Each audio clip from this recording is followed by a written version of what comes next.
Halo sahabat Suga. Dengan viralnya berita antara pesulap dengan para dukun.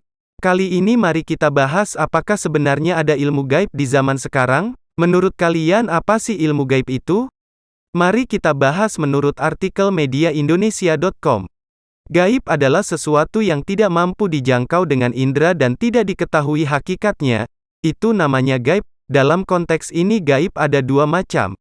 Ada gaib mutlak yaitu yang tidak ada seorang pun bahkan satu makhluk pun mengetahuinya kecuali Allah.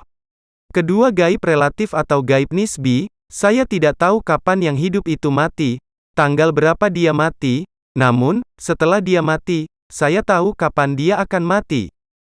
Memang ada gaib yang relatif yang indikatornya dapat diketahui sehingga kita dapat menduga bahwa apa yang gaib itu bisa terjadi. Nah, apakah kita harus percaya gaib di zaman sekarang? Dilansir dari medanposonline.com, para ilmuwan semakin yakin, detail paling halus dalam kosmos memang diliputi kekaburan, seolah ada tirai pembatas antara pengetahuan manusia dengan hakikat semesta. Ilmu pengetahuan semakin terbukti tak sanggup menembus dunia di balik batas itu, dan memang begitulah cara alam memperlihatkan dirinya pada manusia. Dalam konsep ilmu pengetahuan modern dewasa ini, alam semesta dengan segala isinya tersusun dari materi dan energi. Materi tersusun pula atas partikel-partikel halus yang lazim disebut atom. Sedangkan atom, dapat pula kita bagi atas sebuah inti atom bersama sejumlah elektron pada jarak yang relatif jauh. Sebetulnya, istilah-istilah seperti atom, proton, dan sebagainya, semua hanyalah model, artinya, nama-nama tersebut dikaitkan dengan suatu gejala tertentu dengan cara sedemikian rupa, sehingga dengan model itu para ilmuwan akan lebih mudah bekerja. Dalam sejarah fisika atom, dikenal model-model atom mulai dari Dalton, Thomson, Rutherford, Niels Bohr, dan sebagainya. Jadi, pernahkah para ilmuwan melihat elektron, gelombang, cahaya? Semuanya bisa mereka deskripsikan, namun hanya sebatas teoritis saja. Sejatinya, mereka tidak pernah melihatnya. Mereka bahkan tidak akan pernah tahu apa persisnya semua itu. Thomson misalnya, sekalipun dikatakan sebagai penemu elektron, ia sebetulnya tidak pernah tahu seperti apakah elektron itu. Yang dia lakukan hanyalah membuat eksperimen. Lalu dia perhatikan gejala-gejala atau sifat-sifat hasil eksperimennya. Dari sana disusunlah konsep, dan ternyata konsepnya itu bisa menerangkan gejala tersebut. Jika ilmu pengetahuan coba-coba melakukan eksperimen pada suatu satuan dasar, seperti halnya menyelidiki satu atom, apalagi satu elektron, maka ia akan berhadapan dengan suatu kemustahilan yang mutlak. Mereka yakin, detail paling halus dalam kosmos sering diliputi kekaburan. Tidak akan pernah dapat diterangkan atau diatasi oleh ilmu pengetahuan. Ilmu pengetahuan takkan sanggup mengenal hakikat segala sesuatu.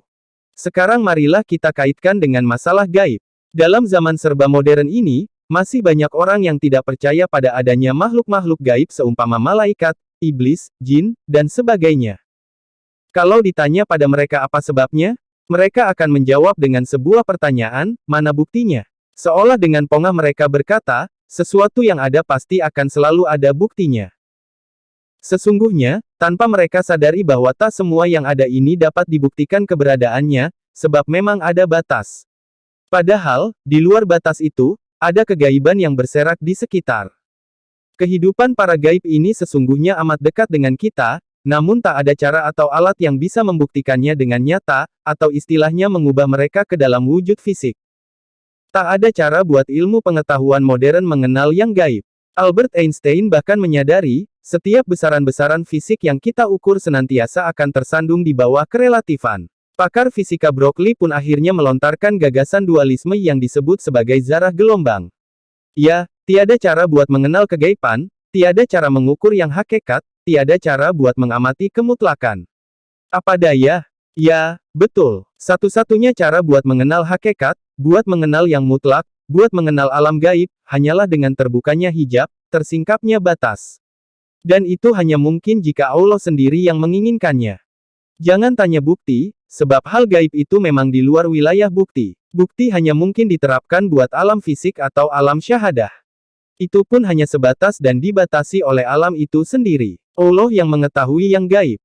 Dia tidak akan memperlihatkan kepada seorang pun hal yang gaib itu, kecuali pada utusan yang diridhoinya. Quran Surah 72 ayat 26-27, Maha benar Allah dengan segala hukumnya. Kita sebagai insan yang beriman hanya diwajibkan untuk mempercayai hal gaib, dengan demikian kita pun harus mempercayai adanya kehidupan dunia lain di alam yang tak kasat mata itu. Nah terus apakah ada ilmu gaib sekarang? Kalau menurut admin sih mungkin ada, cuma segelintir yang mempunyainya, mungkin mereka tidak bermain sosial media.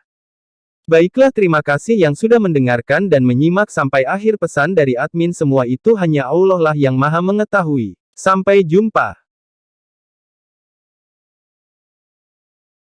Ajim, sorry admin bersin.